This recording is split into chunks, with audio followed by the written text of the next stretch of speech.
dia, galera, beleza? Como é que vocês estão? Meus amigos, o vídeo hoje tá aqui em 6 temas e com boas notícias. Ao começar, já no primeiro tema, notícias boas para a direita, que finalmente começa a ganhar um pouquinho de espaço dentro do PL. Vamos falar sobre isso e tem uma coisinha que eu quero mostrar para vocês. Estou muito empolgado, mas não vou falar agora, porque já tá no primeiro tema. Depois ele, o nosso ministro favorito, Juscelino Filho, em mais um escândalo. E o cerco tá se fechando. E não é o cerco para ser demitido pelo Lula, não. Será que Juscelino vai receber o Uber em casa? Aquele Uber que ninguém quer receber? E nesse tema eu também quero falar rapidamente sobre um editorial que o Estadão publicou no dia de ontem. Para depois, talvez entrarmos no tema que está fazendo a política em Brasília tremer. Gente do céu, ontem uma PEC foi aprovada que tenta trazer de volta, reconfigurar a harmonia entre os poderes. E o que chamou a atenção não foi a PEC, mas foram alguns votos, já falar de um deles, e a reação de alguns jornalistas. E não é questão de passar pano, não. Teve um tweet que foi feito no final da noite de ontem, que eu acho, esse vídeo está sendo gravado de manhã, como vocês sempre sabem, eu acho que esse tweet vai pautar o dia. Eu acho que todo mundo vai comentar sobre esse tweet ao longo do dia, a gente vai ver. Depois a gente vai falar de economia, só notícia cabulosa. Brasil indo pro buraco, mas tem que dar risada porque chorar não adianta, né? Deixa o Haddad ali chorando. E eu quero mostrar pra vocês mais uma pesquisa, e dessa tem até uma das perguntas que, assim, 100% das pessoas, 100% não acreditam no Lula. Depois eu quero falar de algumas coisinhas que o desgoverno tá fazendo, e aí mostrar, inclusive, a entrevista que a Miriam Leitão fez ontem. Meu Deus do céu. E se der tempo, tem mais algumas notícias internacionais e vamos começar. A gente vai voltar nesse tweet daqui a pouquinho, mas ontem o Carmelo Neto até me mandou um WhatsApp com essa notícia, falou: tenho certeza que você tá interessado em saber sobre isso daqui. Valeu aí tudo, sabe, a força, pessoal, na rede social, etc, tudo mais. Eu falei, dei uma olhada, aí tá assim, ó: presidente do PL oficializa Carmelo Neto no comando do partido no Ceará, após renúncia de Acilon. Eu falei, opa, renúncia? Será que foi renúncia? A gente vai voltar aqui. Vamos relembrar umas coisinhas que aconteceram nos últimos dias. No vídeo do dia 17, que essa matéria saiu na madrugada, mas eu trouxe no vídeo dia 17, eu comentei sobre essa nota, que foi o vídeo aí da sexta-feira, eu acho, que eu falei do Portinho. Bolsonaro sofre traição e vê deputado do PL homenagear Dino. Dia 17, isso aqui aconteceu. Foi a deputada Marta Gonçalves, deputada estadual de onde? Do Ceará. Ela votou a homenagem para o Flávio Dino. E esta nota falava o quê? Olha o segundo parágrafo. O requinte de crueldade de Marta Gonçalves com Bolsonaro não para por aí. A parlamentar é casada com o presidente estadual do PL, Acilon Gonçalves. Esse Acilon? Este que renunciou? Aí, passado esse evento, passou o dia seguinte, trouxemos essa nota também em vídeo. Acho que foi no dia, assim, 3 dias depois, trouxe essa nota. Valdemar se pronuncia após o deputado do PL homenagear o Flávio Dino. Valdemar falou sobre o caso da Marta, que assinou uma homenagem em relação ao Flávio Dino, a gente comentou em vídeo. E aí, para relembrar um pouco esta nota, em conversa com a coluna, Valdemar disse que a parlamentar não sofrerá punição. O marido renunciou, à presença do PL. Baita coincidência. Só que o melhor é o seguinte: Valdemar conversou com Metrópolis. E aqui está a fala dele. Eu acho que a deputada errou ao homenagear o Dino. Acho. Mas essa manifestação de apoio em nenhum momento não foi em nenhum momento uma afronta a Bolsonaro. Como assim não foi, Valdemar? Ela e o presidente do partido no Ceará, o Acilon, gostam muito de Bolsonaro. Sabem o quanto ela é importante para o crescimento do PL. E a nota encerrava cravando que, de todo modo, a homenagem da deputada irritou o entorno de Bolsonaro. E aí o Acilon, repentinamente, depois deste evento, renunciou. Ué, é mesmo? Ai, que coincidência, né? Renunciou por quê, Valdemar? Será que realmente não teve nenhum problema? Não gerou nenhum tipo de rusga? Será que não trouxe nenhum tipo de insatisfação no partido? Aí sabe qual é o problema disso? É que foi bem bacana isso daqui. Bem bacana essa movimentação. Bem bacana. Essa troca, pelo menos a renúncia do Acilon. Só que quando o Valdemar ele dá uma entrevista como esta, né, ele fala com Metrópolis e diz o que disse, e dias depois acontece isso, o que é que mostra? Que Valdemar é um mentiroso.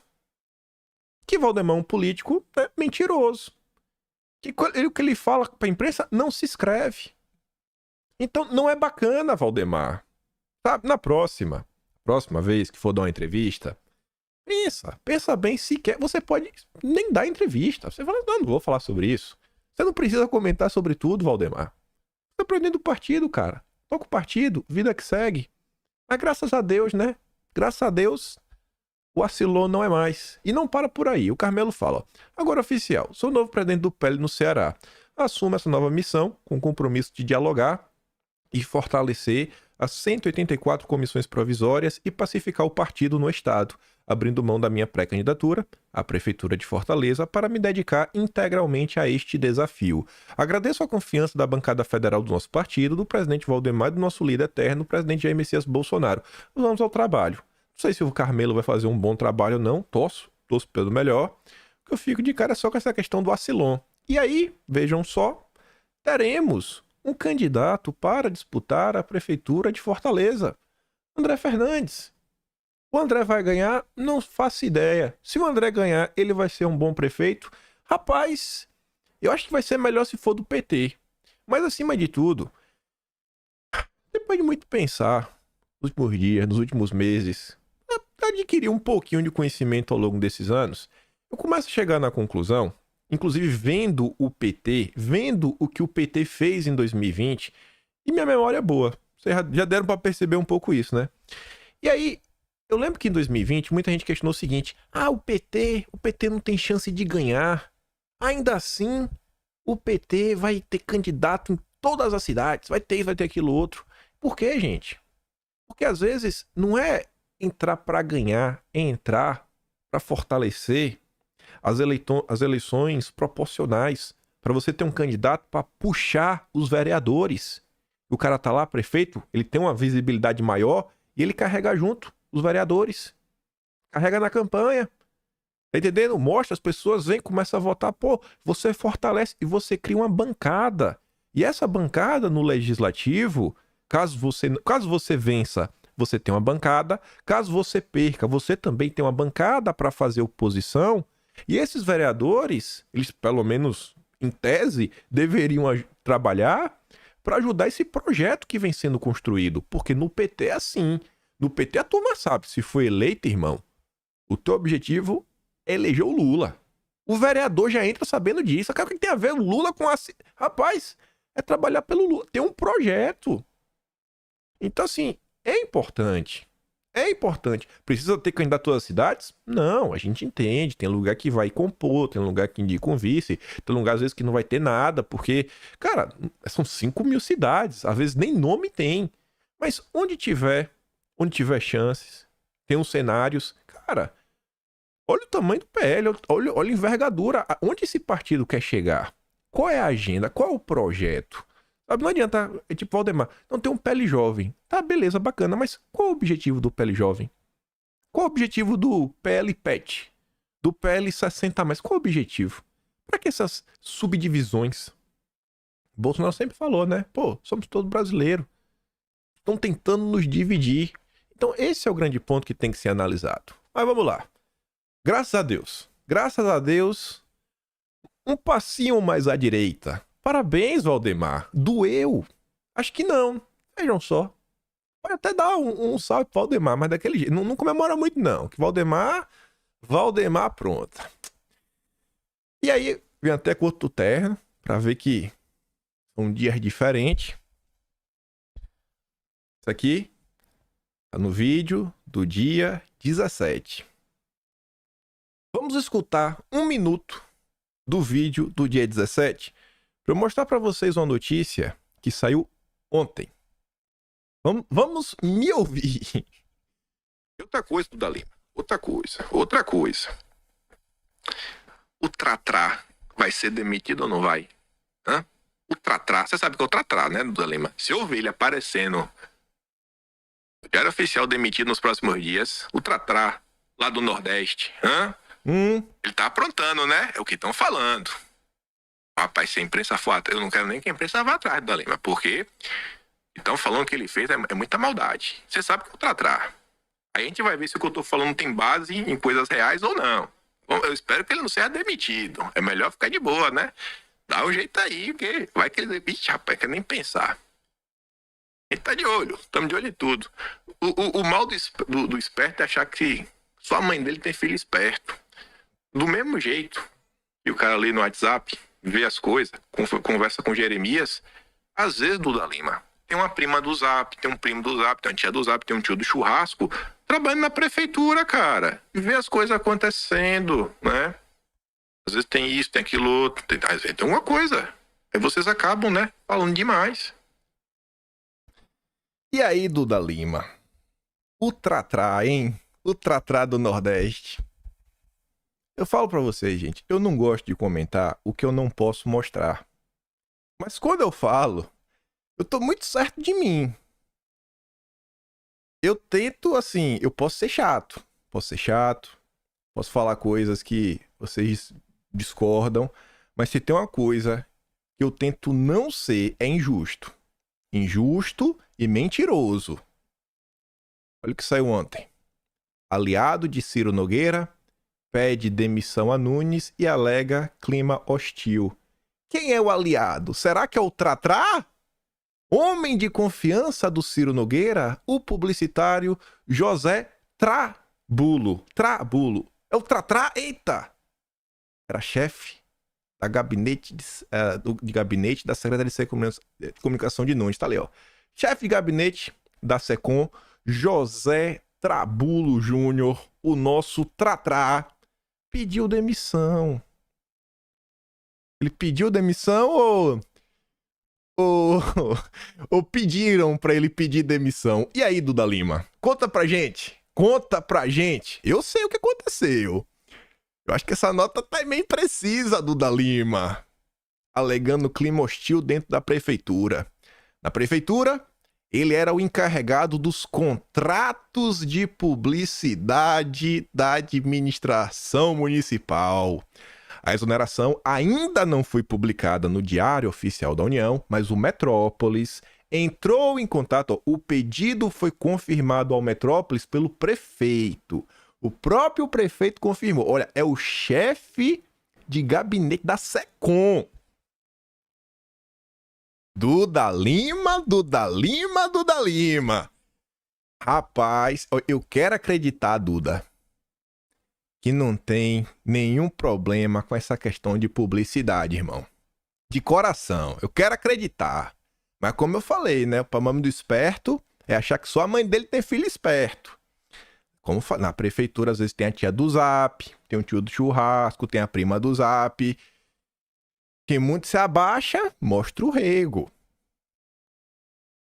Tratrá chegou à prefeitura em março deste ano, em meio ao movimento político de Nunes, para atrair o apoio político do PP, do Ciro Nogueira. No mesmo período, Nunes chamou o marqueteiro Duda Lima para preparar sua campanha à reeleição. Chegaram juntos. Duda atuou ao lado de Tratrá na campanha de Bolsonaro em 2022. Olha que engraçado agora. Eu vou falar sobre essa de 22, mas vamos aqui embaixo, ó, o último parágrafo. Nunes tem conversas avançadas para ter o PL em sua coligação. E ainda busca o apoio de Bolsonaro. Ele tem o apoio do PL, não de Bolsonaro. Para tentar evitar uma candidatura bolsonarista que ameace seu desempenho no primeiro turno. Entendemos, né? Porque o problema é a candidatura bolsonarista, não importa o partido, né? O Nunes, ele não tá afim do PL. O Nunes tá afim de Bolsonaro. O PL só vem no pacote para impedir o bolsonarismo. Será que o Nunes tem conversas avançadas com o PL ou com Duda Lima e Valdemar? Hein, Duda? Agora, sabe qual é o problema que eu fico de cara? Se a imprensa falar, né? Se a imprensa, Duda, falar algumas coisinhas aí, trazer alguns números do Tratrá. Tu já pensou? Tu já pensou se Bolsonaro já tivesse, sei lá, decretado apoio pra uma coisa dessa? Tu já pensou no Boulos, o que ele ia falar de Bolsonaro? Tu já pensou na imprensa perguntando, e aí, Bolsonaro? Esse é o seu candidato? E aí, Bolsonaro? Rapaz, vai dar confusão isso daí, viu? Vamos ver até onde a imprensa vai. Eu não sei de nada. Eu só acho que tem uma confusão grande acontecendo. Eu não quero acreditar no que eu já ouvi, mas tamo aí. Esse é o Duda Lima, que eu tô falando pra vocês. Aí se questione, será que eu estou sendo injusto? Será que o que eu tô falando é pura narrativa, etc tudo mais?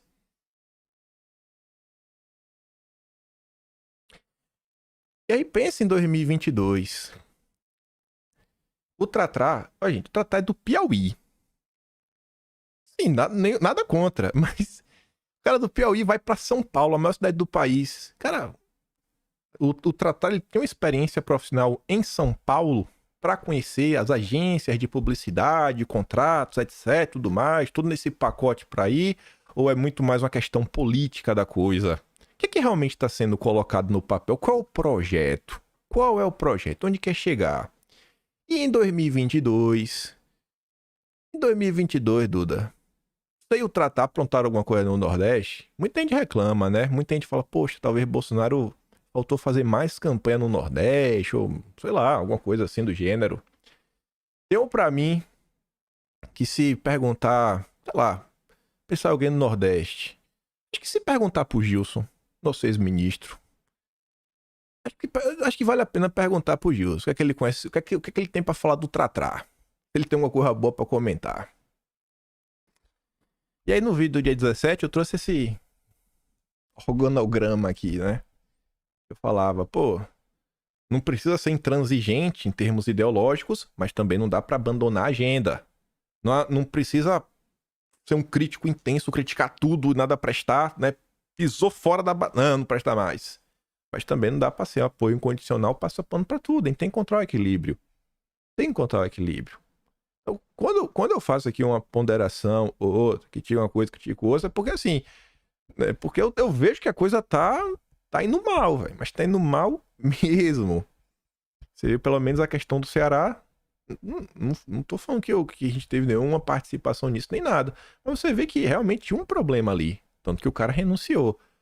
Gente, olha desde quando o Ascioli tá na frente do partido. Ele renunciou por quê? Por nada. Ah, não quero mais não. Cansei. Cansei de ser o presidente do PL. Assim, né? Eu sempre vejo muito mais notícias do que eu trago em vídeo. Acabo lendo muita coisa, acabo recebendo muito mais informação do que eu também passo. Tento filtrar, vou guardando muita coisa na cabeça, tento formar minha opinião. Tento sempre ser, no mínimo, justo. No mínimo, justo. Não tenho sabe, problemas pessoais com ninguém. Com ninguém mesmo. A não ser quem já tentou me perseguir algum dia. Mas tirando quem tentou me perseguir, cara, de boa. Faz o teu, faço o meu, vida que segue. Não sou político, não tenho uma aspiração política, mas passo pano pro Jair. Então, não atrapalhe o velho. E aí você não vai ter problemas comigo. Mas vamos continuar, vamos continuar. Quem sabe o Gilson conta um pouco mais do tratar. Eu acho que o Gilson deve ter alguma coisa, né? Porque eu lembro de ouvir algumas coisas no passado. Mas deixa lá. Águas passadas. Aqui são as coisinhas que eu achei engraçado. Porque teve certa vez em vídeo que eu falei o seguinte, pessoal, nem tudo que reluz é ouro. Eu falava isso em relação até uma coisa ligada ao Milley. Assim, eleição é eleição, né? Jogo é jogo, treino é treino. Uma vez que você vira presidente, você não pode sair cortando laços com todo mundo. Mas, assim, o Milley, ele falou, não, eu vou cortar laços com os comunas, não vai ter isso, etc, tudo mais. Pô, ele já tava no Twitter ontem, postando a carta que ele recebeu do Xi lá, né? País dos comunas, o vermelho. Eu agradeço ao presidente Xi Jinping as felicitações e votos de felicidades que me enviou através da sua carta. Envio os meus mais sinceros votos de bem-estar ao seu povo. E ontem também, na verdade já tá aqui na madrugada de hoje, passou no Jornal da Globo. Se Lula vier, será bem-vindo. Diz Milei sobre possível ida do presidente do Brasil para sua posse na Argentina. Quando eu falo que eu não compro Milei, não é porque o Milei é um traidor. Não, assim, eu já parei para ler algumas coisas. Ver, sei lá, algumas movimentações políticas. Tem algumas coisas que me incomodam. Então, assim, eu não vou botar a mão no fogo pelo Milei, até porque eu nem sou argentino, nem nada. Só falo o seguinte, não me comprou ainda. Tô observando, torço pelo melhor. De esquerda, ele não me parece ser. Quero ver como é que vai ser o governo do Milei. Mas tá ali, ó. Na noite desta quarta, em uma entrevista a um canal de TV local, o próprio Milei disse: se Lula vier, será muito bem-vindo. Não tem uma mudança, né, pro discurso que ele fez da eleição, mas também normal. Ele vai destratar um chefe de Estado do Brasil, talvez seja o país que possui mais relações com a Argentina em toda a América do Sul. É um absurdo, né? É ser burro no caso dele. Ele não vai fazer isso. Mas é o que eu digo. Quando eu tento formar minhas opiniões, são com base de várias coisas. Nem tudo que eu leio eu trago em vídeo, né? Eu leio muito mais coisa do que eu trago, tento me informar e sempre tento ser justo. Mas vamos continuar para falar dele. Meu ministro favorito, acho que de algum de vocês também. Não teve um cara que se envolveu em mais escândalos no ano de 2023 do que o Juscelino. É a lenda. O cara é uma lenda. E a última agora é sensacional, ó. Emenda de Juscelino Filho pagou a empresa que a Polícia Federal disse ser do próprio ministro. A turma tá falando que existe a possibilidade da emenda do Juscelino indo para sua própria empresa. Para a empresa do Juscelino. Rapaz, esse Juscelino é onda, viu? Tá ali, ó. Verba federal destinada por Juscelino, atual ministro do Lula, pagou obra realizada pela Arco Construções, empresa que a Polícia Federal diz ter o próprio político do primeiro escalão de Lula como sócio oculto e verdadeiro dono. E com base no que a Polícia Federal acha isso? O envio da emenda e a contratação da empresa pelo município, descobertos pela Folha, reforçam uma das linhas de investigação da PF, segundo a qual o ministro do governo Lula, enquanto deputado, utilizou dinheiro proveniente de emendas para pagar uma empresa que de fato lhe pertence. A Polícia Federal afirma que a Arco é de Juscelino Filho, com base em mensagens e documentos apreendidos na Operação Odoacro em julho de 2022. A empresa, no entanto, está formalmente em nome de Antônio Tito, amigo da família do ministro de Lula. Juscelino Filho é investigado na operação, cuja terceira fase, batizada de Benesse, fez buscas em endereços de sua irmã. A PF chegou a pedir busca contra o ministro das Comunicações, mas o judiciário negou. Investigadores apontam ainda que, no passado, duas pessoas que ocuparam cargos de assessoria do gabinete do político, Lia Cândida Soares e Anne Magalhães, já integraram o quadro societário da companhia. Não é meio estranho? O deputado tem assessoras, que essas assessoras um dia fizeram parte do quadro societário da empresa a qual executou as obras, né? Acabou recebendo a emenda das obras. É engraçado isso, né? É muito engraçado. Esse Juscelino não é mole. Cadê? Acho que... Peraí. Ficou aqui faltando... Deixa eu ver. Onde acho? Ficou faltando uma coisa. Deixa eu dar uma pausa aqui. Tá faltando um. Que é onde pegou as mensagens. Pronto. Voltar isso aqui, ó. Além da Arco, a ConstruService é outra que recebe dinheiro indicado por ele e virou pivô do suposto esquema de desvios em emendas parlamentares investigado na Operação Odoacro. A empresa tem como sócio oculto Eduardo José Barros Costa, conhecido como Eduardo DP. Aí olha agora. As mensagens que sustentam a suspeita da Polícia Federal sobre a relação do Juscelino com a Arco, a empresa que ele seria, né, o dono, o verdadeiro dono, sócio oculto, foram obtidas justamente no celular do Eduardo DP. O conteúdo das conversas foi revelado pela Folha e serviu como base para a Polícia Federal afirmar que Juscelino tem uma relação criminosa com o dono da ConstruService. Em um dos diálogos, mostra o relatório da PF, o político pediu pagamentos para a Arco, abre aspas, com a justificativa de ser realizado o serviço de terraplanagem de uma obra. A polícia afirma que há nas mensagens cobranças reiteradas de Juscelino pelo pagamento. A investigação encontrou comprovante de transferência para arco de R$63 mil feita por um suposto laranja do Eduardo DP. Aí, essa nota, né, como eu sabia que ia criticar o ministro do Dilma, eu fui correndo ler os comentários. Adoro ler os comentários da Folha de São Paulo, porque sempre é um petista, né? Olha o que os petistas têm a falar. Olha o primeiro. Não existe uma lei que puna jornalistas e empresas de comunicação no que refere à perseguição a uma pessoa, no caso o Lula. Todo dia é isso. Tem sempre uma manchete do tipo: cachorrinho que pertence à vizinha de Lula fez totô na calçada. É complicado essas inalações e más intenções, fato que o povo brasileiro em sua maioria mal sabe ler, quanto mais interpretar manchetes. Jornalismo precisa ser sério. Vejam só, né? Foram anos. No que foi muito mais do que 4 anos. E continua acontecendo, né? Já tem mais de 7 anos que tudo que a imprensa pode colar em Bolsonaro, a imprensa cola. E esse mesmo Severo Pacelli, eu garanto que é uma dessas pessoas que o que solta na imprensa, ele bota na conta de Bolsonaro. Mas quando é o Lula, aí tem que perseguir os jornalistas. Que é o que está acontecendo aí no caso do Estadão, das revelações da Dama do Mal, a mulher do CV. Aí vem o Beckenbauer Simas. Que manchete venenosa? Uai, por que, rapaz? Quando era do governo Bolsonaro, vocês adoravam. Agora não pode? O ministro favorito do Lula? Reinaldo da Silva. O jogo sujo da Folha está manjado? Todos os dias esse jornaleco insere em suas manchetes e na matéria ministro de Lula, ex-ministro de Lula, o filho do ministro de Lula e assim por diante. Ou seja, o nome de Lula tem que ser relacionado a qualquer caso de corrupção.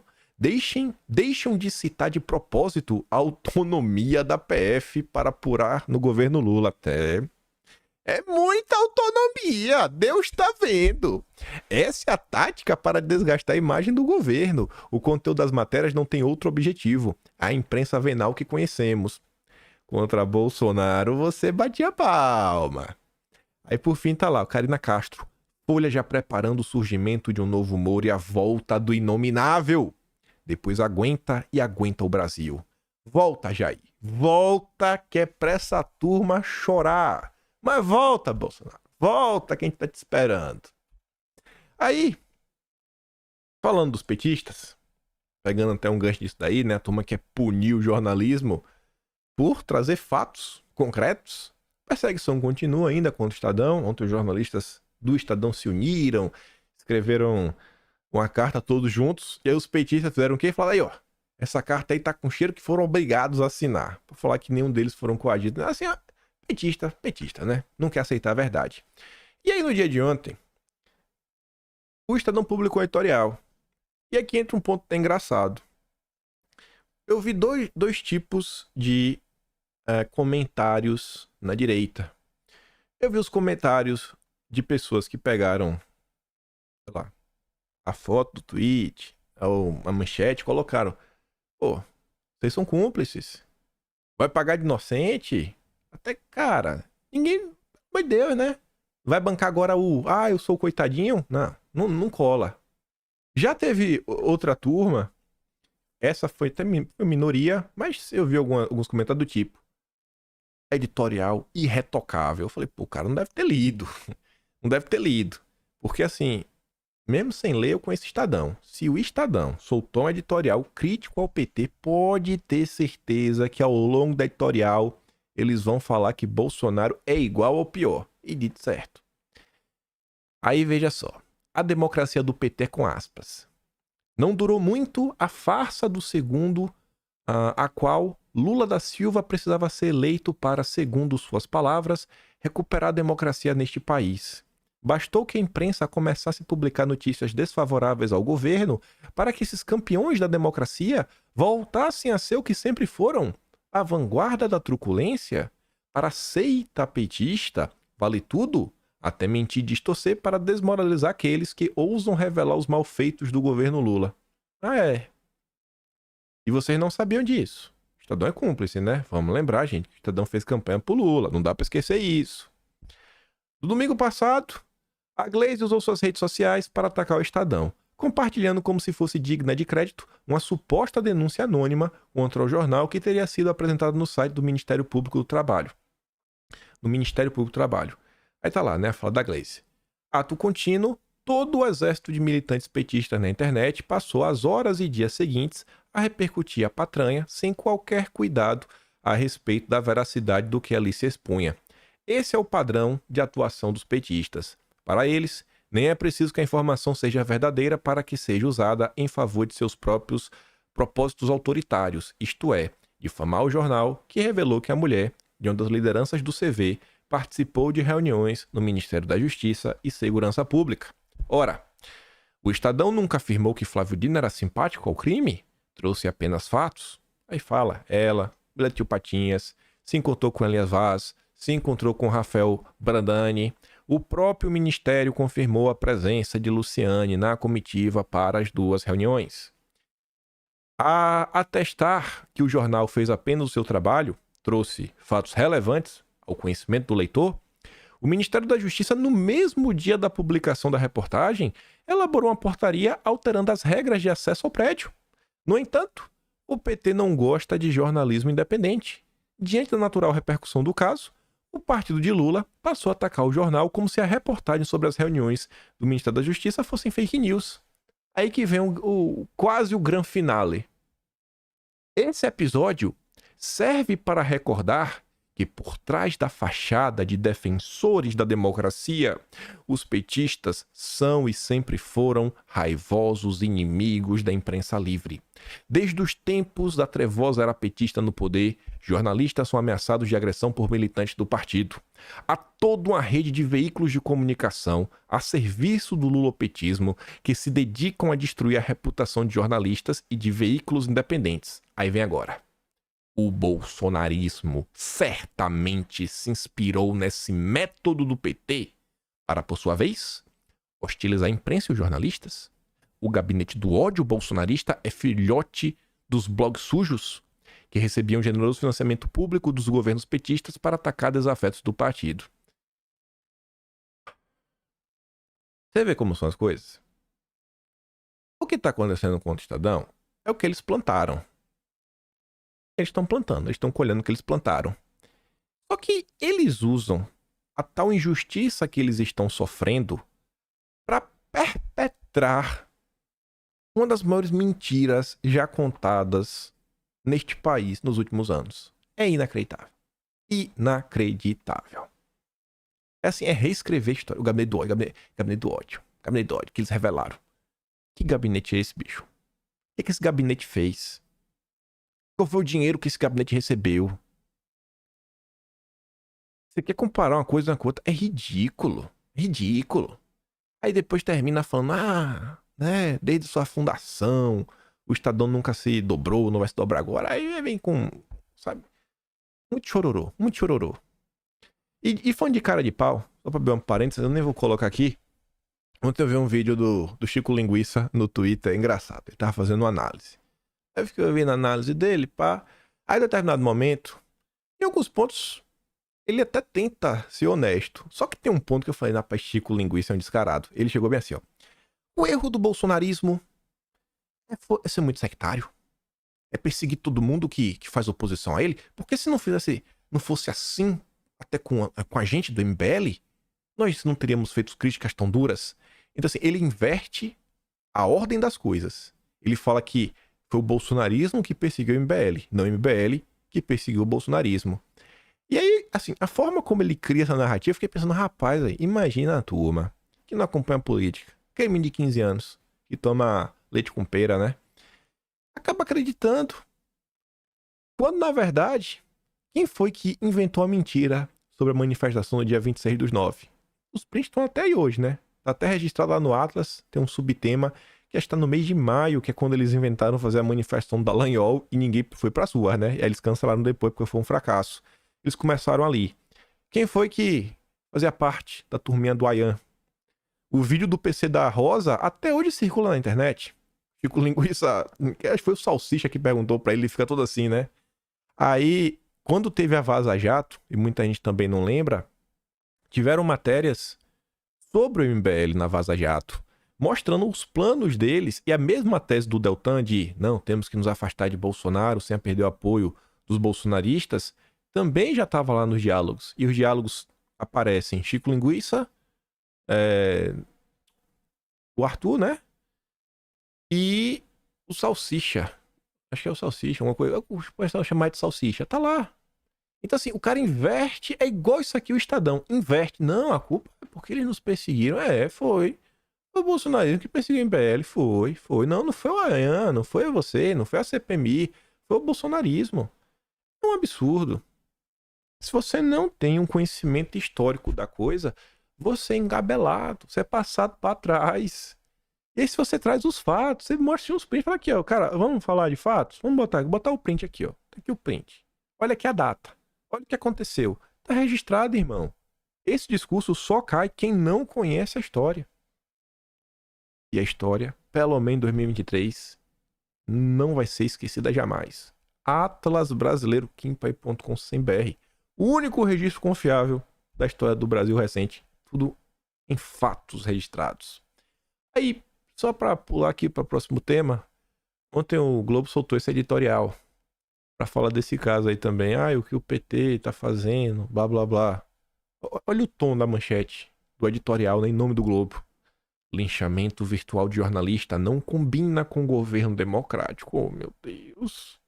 Oh. Isso é uma crítica? Isso era para ser uma crítica? Será? A NJ repudiou ataques contra a profissional que revelou encontros da dama, né, do mal em Brasília. Isso aqui era para ser um editorial crítico em defesa do jornalismo? O PT, viu? O PT é demais. E a Globo também. Mas vamos lá. Gente. Veja como são as coisas. Vou começar por isso daqui. Isso daqui eu já tinha visto, tinha separado, tava no vídeo ontem, mas falei, não vou deixar pra lá. Vou observar pra ver os próximos dias antes de formar opinião. Eu vi a Daniela Lima, porta-voz do establishment, falando o seguinte, bastidor, né? Ela falava que a Corte Máxima já tinha um plano B caso a PEC limitasse as decisões, passasse no Senado. E ela falava, já tá tudo coreografado. E eu fiquei pensando, eu falei, bicho, eu acho que vai ser pra inglês ver. No primeiro momento eu fiquei achando que era pra inglês ver essa PEC, né? Vendo aí a questão o que a Daniela Lima falou. Eu fiquei assim olhando, né? Beleza. Aí ela foi pro Senado. Foi aprovada. E foi aprovado no Senado, né? E como vocês podem ver ali, Lira não deve dar prioridade. Então, não sei, né? Vamos ver. Vamos ver como é que vai ser, como é que a banda vai tocar na Câmara. Mas também eu não tenho esperança nenhuma no Lira. Eu só tenho esperança hoje na tia do Zap, no tio do churrasco e nos primos e nas primas do Zap. Só, já falei. Não confio mais ninguém. Lira, esquece. Beleza, passou no Senado. 52 votos. Aí, dentro dos 52 votos, teve um voto estranho. Jacques Wagner. Jacques Wagner votou a favor da PEC. E eu fiquei pensando, eu falei, rapaz, a Daniela Lima falou que tá tudo coreografado, o Jacques Wagner votou a favor. Será? Não fiquei meio assim, né? Aí o que é que a Bela Megali conta? Jacques Wagner surpreendeu a votar a favor da PEC, que limita as decisões monocráticas.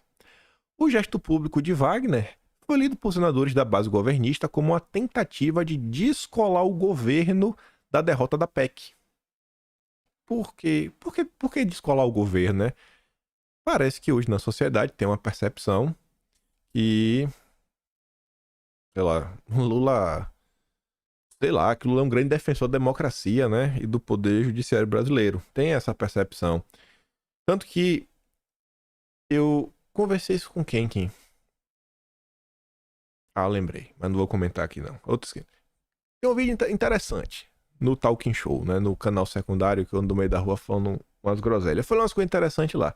E aí, nesse vídeo, eu falei sobre, inclusive, para mim, um ponto de virada de parte do consórcio, quando o Estadão começa a subir o tom, que foi quando teve aquela decisão que meio que anulou o acordo lá do Odebrecht. E qual foi o problema nisso daí?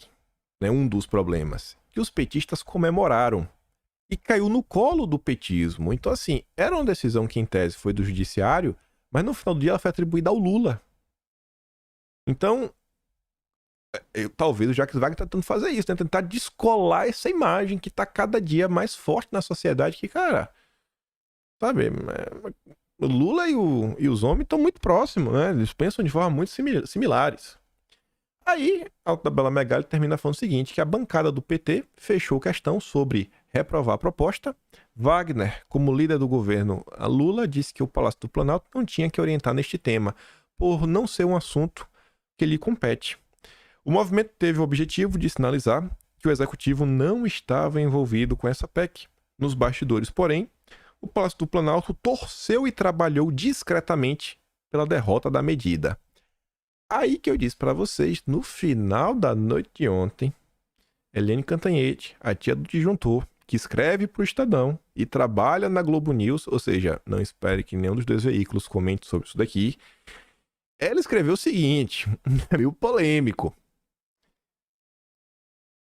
Os caras lá classificam como traição rasteira o voto do líder do governo no Senado, Jacques Wagner, contra eles. Traição rasteira. Depois de toda a resistência ao golpe bolsonarista. O recado é, ou Jacques Wagner sai, ou não tem mais papo do Supremo com o Planalto e o governo. Polêmico nesse tweet. Polêmico. Aí eu fiquei assim, pai, Daniela Lima falou que era coreografado, mas o tweet aqui da Helene Cantanhede tá meio ácido, viu? Tá meio ácido. Traição rasteira. Bom, eles que se resolvam. Aí, esse daqui chora por tudo, né? Eu só botei só pra gente dar risada, porque ninguém espera nada da Miriam Leitão, né? Mas duplo ataque institucional. Segundo a Miriam Leitão, a aprovação da PEC e a discussão da LDO mostram que a democracia continua vulnerável. Aí veja o que ela disse. O executivo, no governo passado, disparava contra os outros poderes da República. O alvo era principalmente o judiciário. Agora quem está alvejando as instituições é o Congresso. Por quê? Porque o Congresso legislou. Não pode. Não pode. Aí ela fala, conta, e fala até do Jacques Wagner. Aí fala assim, ó. Por outro lado, o executivo é atacado em projetos como o da LDO. Isso daqui é o tal jornalismo profissional, viu? Pra mim se chama torcida. E olha que eu às vezes torço pro Bolsonaro, viu? Mas a Miriam Leitão é professora, teacher. É teacher de passar pano. Quer aprender a passar pano? Leia a Miriam Leitão. Saiu de manhã, 4h30 da manhã.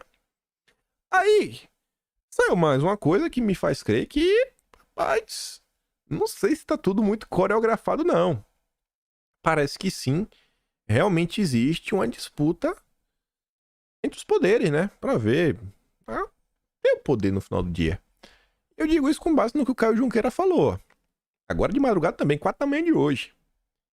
O judiciário avalia adiar julgamento pedido pelo governo, pelo time do Lula, sobre precatórios como resposta à PEC, dizem fontes. Aí tá ali, ó, o judiciário avalia adiar o início de julgamento da constitucionalidade de trecho da PEC dos precatórios. O motivo, segundo fontes, é o incômodo na corte com o fato do governo não ter conseguido barrar a aprovação da PEC, que impõe limites à corte, e em especial ao voto favorável do Jacques Wagner. Uma coisa é certa, ó. Gente, foi aprovado com 58 votos. Dos votos contrários, além do Jacques Wagner, tem outro voto interessante, que é o da Leila do Vôlei. A Leila do Vôlei votou contra, nossa relatora do projeto que regula o mercado de carbono. Então, acho que esse mercado de carbono é uma furada, né? Mais um indicativo. Mas assim, foram 52 votos a favor.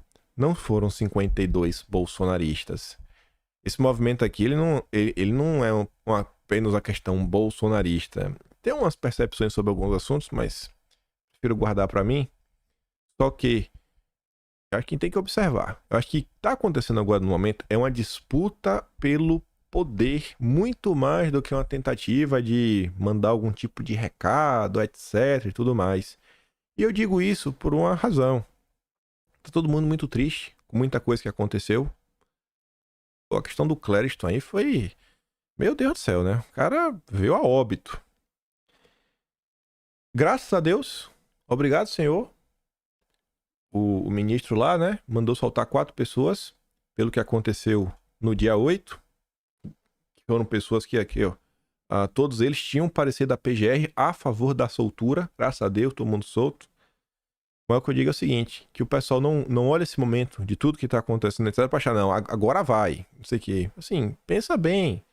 Qualquer tipo de ação, o que quiser pensar, sempre assim, sabe, vai fazer o quê? Vou fazer isso, mas com qual objetivo? Qual o objetivo das coisas? Será que realmente vai dar certo, não vai dar certo? Pensa bem. O momento das coisas, se você olha pro Brasil como tá hoje, não tá dos piores. Tá muito ruim as coisas, né? As coisas seguem muito ruins. Mas quando você olha, pelo menos, o tom que a imprensa vem adotando contra o Lula, as derrotas que o Lula vem tendo no Congresso, questão ministerial, etc, tudo mais, só espero assim, ninguém resolva tomar nenhum tipo de ação que ajude a imprensa voltar a falar mal, criticar a direita, o bolsonarismo, etc, e acabar servindo de uma cortina de fumaça pro Dilma.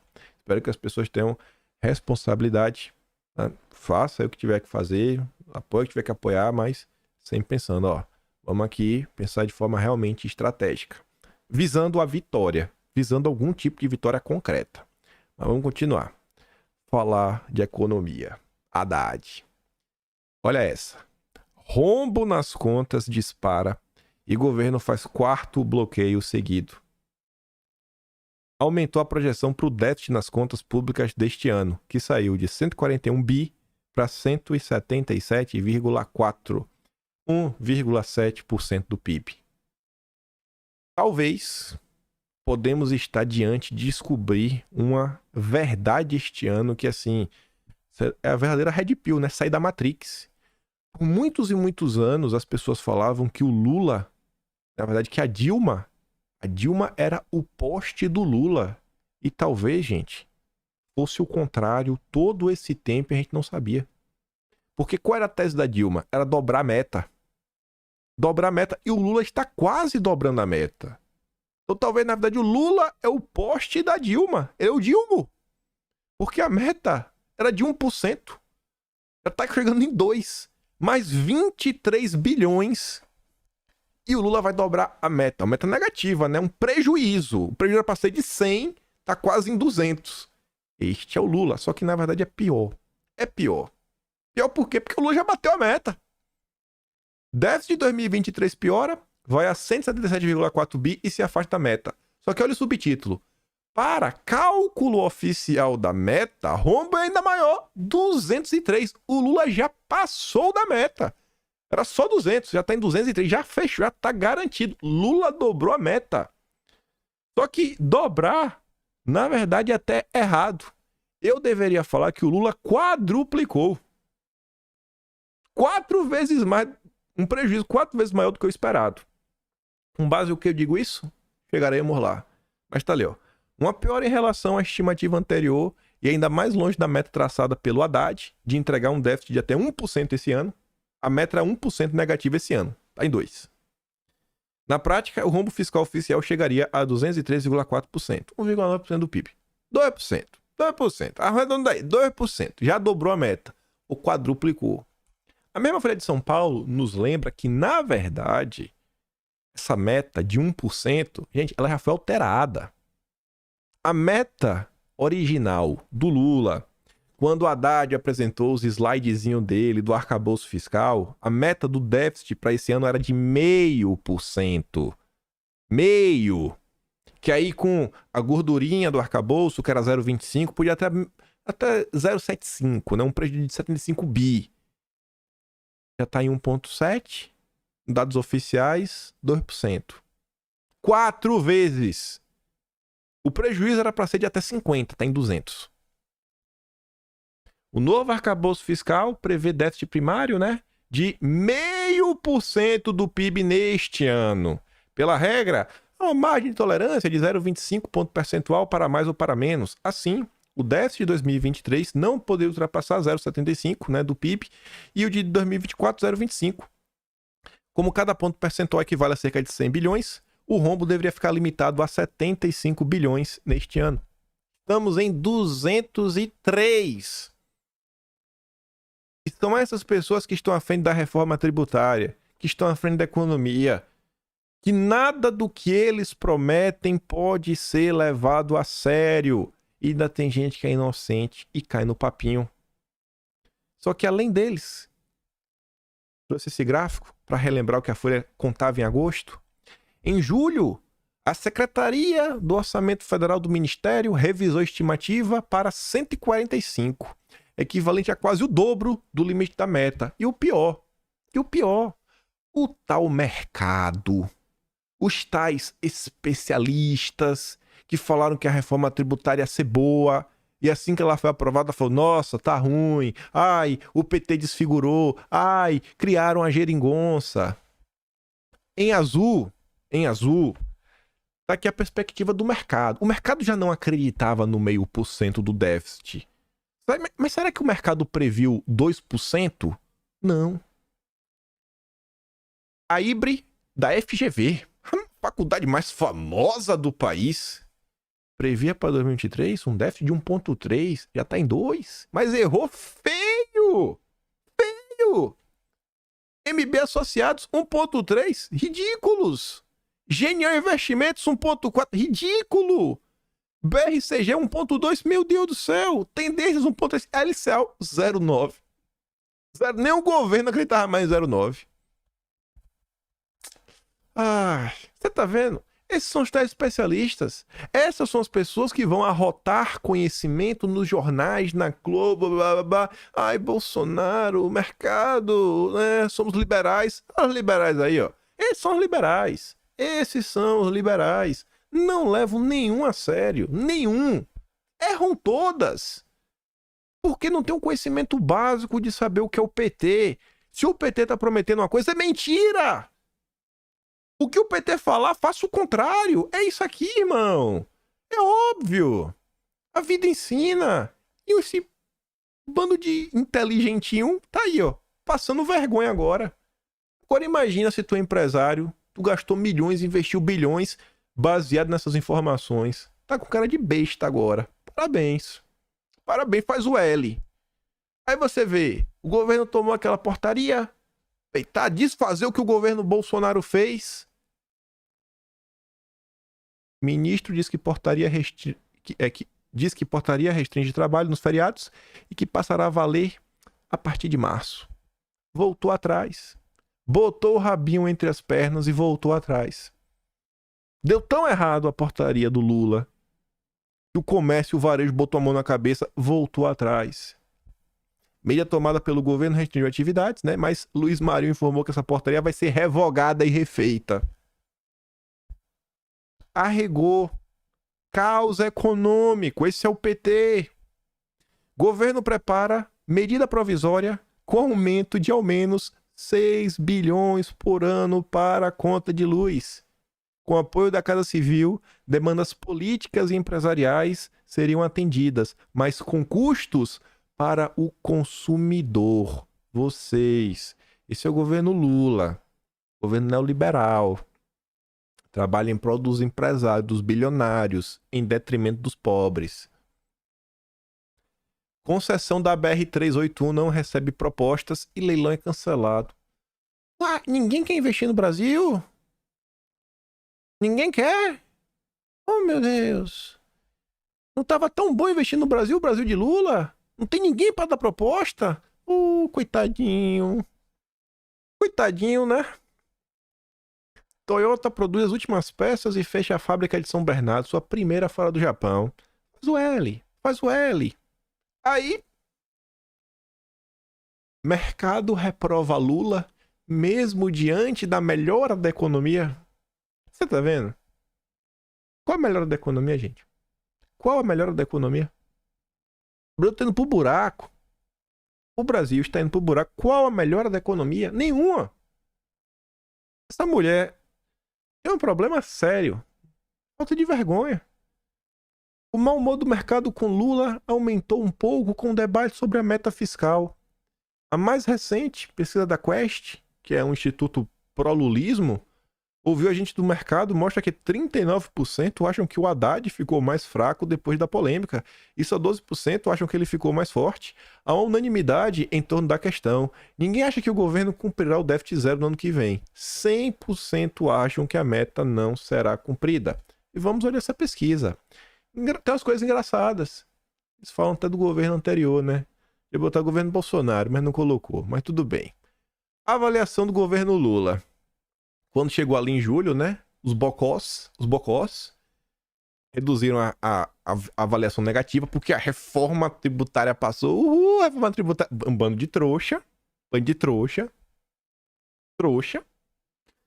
Né? Beleza. Aumentou ali o positivo, regular. Mas desde então, a quantidade de pessoas que vem avaliando o governo Lula de forma negativa não tá parando de crescer. Parabéns. E as pessoas que estão classificando o governo Lula como bom não para de cair. Então, faz o L.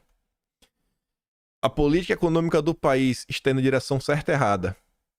Quando achou que ia passar a reforma tributária, tá indo bem.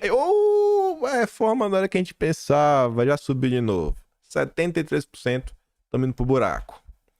Nos próximos 12 meses, qual a sua expectativa em relação à economia? Piorar só aumenta. Só aumenta. Você vê o que teve a pesquisa em maio, né? Já teve uma queda da percepção de piora. Em julho, todo mundo achava que ia dar certo. A tributária passou, mas é trouxa. Aí o pessoal começou a cair na real, né? Setembro já foi um baque. Em novembro, mais da metade. Ficar do mesmo jeito, ou seja, ficar ruim 24. Só um quinto acho que vai melhorar. É um bando de pouco, né? Vai melhorar só se for para eles mesmos. Como você acha que essa nova meta do governo vai impactar? Não é a meta desse ano, não, viu? Os 2%. É do ano que vem. Porque zero não vai ser. Todo mundo já sabe que não vai ter. Gente, o governo prometeu 0,5 para esse ano, tá entregando 2. Ano que vem prometeu 0? Vamos ver. Chuto eu 1,5. Vou chutar aqui, né? Dia de 23 de novembro. A inflação. O que vocês acham? Vai subir. 42% acho que não vai ter impacto, 2% acho que vai cair. Desemprego, vai subir. Vai aumentar a inflação, vai aumentar o desemprego e a bolsa vai cair. Mas o L, duplo, ainda tremida assim, ó. As alterações feitas no Senado à reforma tributária melhoraram ou pioraram? Pioraram. Oh, meu Deus. O PT, foi traído por Lula, foi?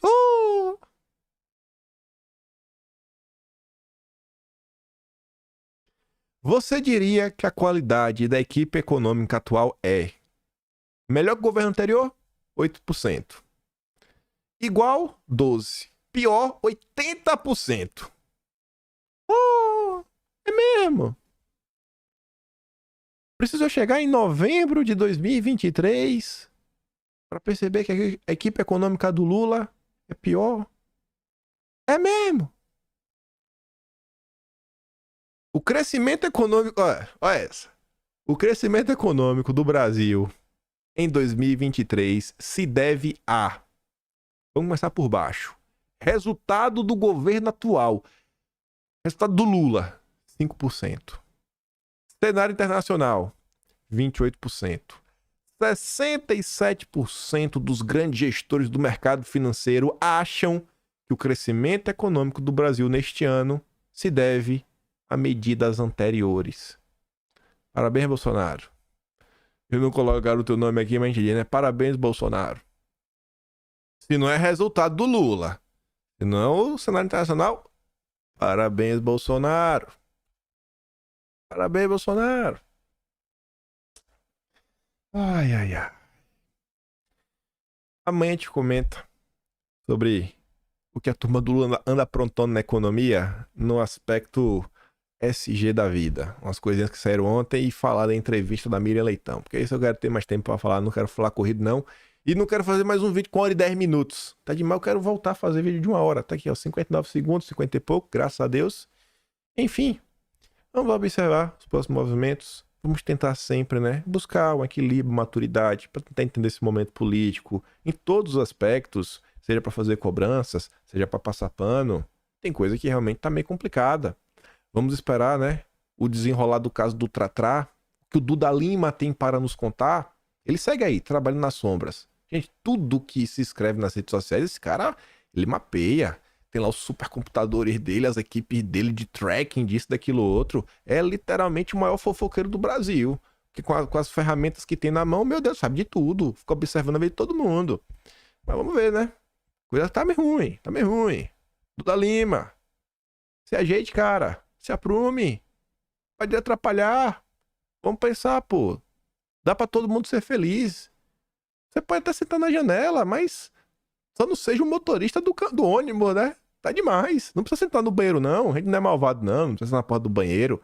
Você tá num lugar privilegiado, mas tem que aprender, irmão. A chegar no meio termo nas coisas. Você tá demais. Você tá com o pé no acelerador. Só tá pensando em você.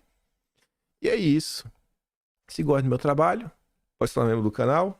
Tem um botão de valeu, tem um bem na descrição. Tem um Atlas Brasileiro, kimpay.com/br.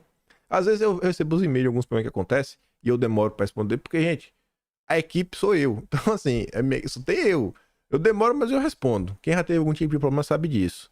Eu tô falando isso porque tem um e-mail que eu ainda não respondi, que eu recebi hoje. Mas só pra avisar. E vote em mim na Ibest. Primeiro link na descrição. Me ajude a derrotar os petistas. A Sandra Nenberg e outro petista lá dos canais do negócio lá. Compartilha esse vídeo. Volta amanhã. E deixa aquele grande beijo. Abraço, tamo juntos. Valeu, galera. Fui!